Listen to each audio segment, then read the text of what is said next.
এক গ্রাম ছিল নাম দুঃখপুর। সেখানে সবাই মন খারাপ করে থাকত।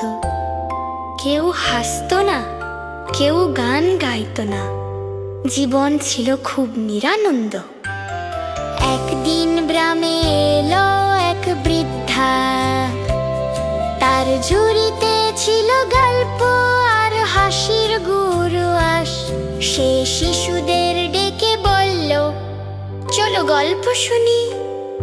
সে এমন মজার কথা বলল, সবাই হেসে গড়াগড়ি দিল। তারপর সে গান গাইলো, সবাই নাচতে শুরু করলো।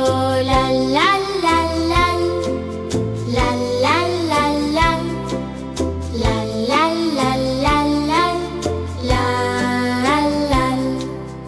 লোকেরা বুঝেন, সুখ তো টাকা দিয়ে আসে না, হাসি আর ভালোবাসা থেকেই আসে।